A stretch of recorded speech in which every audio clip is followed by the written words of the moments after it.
ይጠቀሙታል ብለን ብናስብ እንደ መልእክት ምን ይኖራቸዋል? ደቡብ አፍሪካ ያላችሁ ኢትዮጵያ እንደ መልእክት ደቡብ አፍሪካ ላለን ኢትዮጵያውያን የመንግስታት የውጭ ጉዳይም ተጠሪ መስሪያ ቤቱም ክቡር ጠቅላይ ሚኒስትር ጽሕፈት ቤትም ሌሎችም እንደው በአፍሪካ ህብረትም አማካኝነት ሆና የአፍሪካ ህብረት መቀመጫ ናት ኢትዮጵያ። በማንዴላ ፓርቴቱ ዘመን ፓስፖርት ከመስጠት ኢትዮጵያን በኢኤንሲ ምስረታ ላይም ትልቅ አሻራ ያለ ሀገር ነው። እኔን እየሰማው ነው። ይህንን ሁሉ ድፍረትና ጥንካሬ አግኝቼ የፓን አፍሪካን አዛና እና የፓን አፍሪካን ሙቭሜንት አቀንቃኞች ኢትዮጵያን ቦልድሊ ምዕራባውያን በተቃወሙ ሰዓት ደቡብ አፍሪካውያን የደገፉን ናቸው። ከ60 በላይ ደቡብ አፍሪካውያን ለኢትዮጵያ ድምጽ ሆኗሉ። አሜሪካን ኤምባሲ በሄሊኮፕተር ሰላም እግዚአብሔር ይብዛላችሁ። ውድና ተከበራችሁ የእናንተ ቲቪ ተከታታዮች እንዴት ናችሁልኝ? ባላችሁበት የእግዚአብሔር ሰላም ወፍቅር ብዝዝ ስትበልልኝ ላይክ፣ ሼር፣ ሰብስክራይብ በማድረግ አበረታቶኝ እላችኋለሁ። እንግዲህ ዛሬ በአዲስ ቪዲዮ በሚያሳዝን ቪዲዮ ይዤላችሁ መጥቻለሁ። እንግዲህ ሳውዝ አፍሪካ ላይ ወገኖቻችን እያለቀ ነው። ዛሬ ህዝቡ እንዳለ ሜዳ ላይ ነው ያለው። ግማሹ ቤት አትውጣ እየተባለ ነው፣ ግማሹ ደግሞ ውጭ ነው እያለ ያለው። አንድ ቦታ ላይ አይደለም።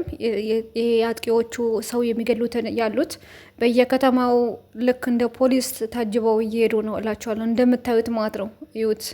አሁን ይሄ ሁሉ ገዳይ ናቸው። ተከታዮቻቸው አሉ፣ እነሱም አሉ። ህዝቡም ደግሞ ይከተላቸዋል። ለምን እንደሆነ አላውቅም። እነሱ ደግሞ እብድ ናቸው መሰለኝ። እንደው እግዚአብሔር አምላክ ብቻ ይቅር ይበለኝና እና እግዚአብሔር አምላክ ብቻ አላቅም።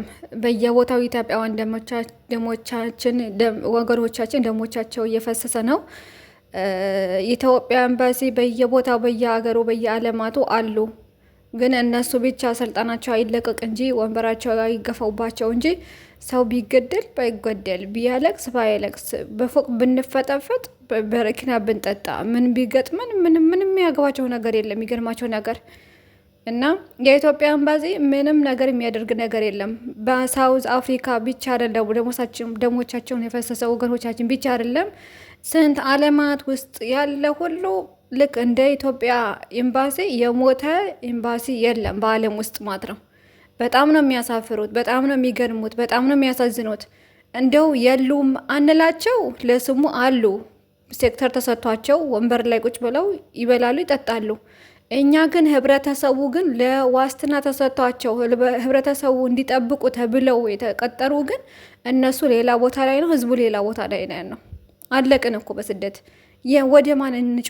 ወደ ማን አቤት እንበል? አረብ ሀገራቱ እንደዚህ፣ ሳውዝ አፍሪካ ውስጥ እንደዚህ፣ አውሮፓ ውስጥ እንደዚህ፣ ኤዥያ ውስጥ እንደዚህ ስራቸው ምን አይነት እንደሆነ ሊገርመኝ አልቻለም። እንደው ምን አይነት ምን እየቆፈሩ ነው? እንደው ስታር ላይ ነው ያሉት። ከምድር ወገብ ነው የሚሰሩት። የት ነው ሰው በሌለበት? እንደው ስታር ላይ ነው ሰው ይኖራል ብዬ አስባለሁ። እንደው እንዴ በፈጣሪ ስም መቃብር ውስጥ ነው እንደ ያሉት። ምንድን ነው የሚሰሩት? ስራቸው ምንድን ነው? ወገን ጠብቁ ተብለው አይደል እንዴ የተሾሙት? የተጠበቁ እንትን ያሉት የተወከሉት። ህዝቡ እያለቀ አንድ መላ እንኳን አይፈጥሩም። አንድ ብጠሽ ወረቀት እንኳን ጽፈው የሆነ ነገር ለመንግስት እንኳን አያሳዩ እንዴ? ግዴታ እነሱ ቤት መንኳኳት አለበት እንዴ? ግዴታ እነሱ ላይ ሹት መደረግ አለበት? ግዴታ እሷ ልጆቻቸው አረብ ሀገር መጥተው ከፎቅ መውደቅ አለባቸው? ከማዳም መደብደብ አለባቸው? በአሰሪ መደፈር አለባቸው? መደብደብ አለባቸው ግዴታ? በጣም የሚርጋሙ ናቸው እኮ በእውነት። ምን አይነት ጭንቅላታቸው ምን አይነት እንደሆነ ራሱ ግራ ግብት የሚያስገባ ነው። መድኃኒዓለም ብቻ ይገስጻችሁ። በጣም ነው የሚያናድዱት። የሰው ሀገር ሌላ ሀገር ቢሆን እኮ እንደ ማይክሮ ሰከንድ አይቆይም። ልጆቻቸው ወገኖቻቸው በተሎ ነው የሚያወጧቸው። አላወቅንም እንደዚህ ቤሩት ላይ ጦርነት በተነሳ ሰዓት ኡጋንዳዊ መንግስት በኬንያ ፕሌን ተጠቅሞ ነው ህዝቡን ሰብስቦ ያወጣ። ወገኔ እንዳልቅብኝ ብሎ ሰራተኛ እንዳለ አንድ ቦታ ላይ ሰብስቦ ለቅሞ አወጣ እንዳለ ማለት ነው። የኛ ግን እንኳን ፕሌን አምጥቶ በሌላ ሀገር ፕሌን አምጥቶ ሊያነሳ ይቅርና የታለንም እንዳለ እንደው ማድረሞቻቸው በየቦታቸው ቤት ዘግቶባቸው በየቦታቸው ጥላው ሄዱ። ራሱ ምግብ ሳያቀርብ የታላችሁ ሳይል ምንም ማህበረተሰቡ ነው ቤተክርስቲያን ነው እያገለገለች ያለች።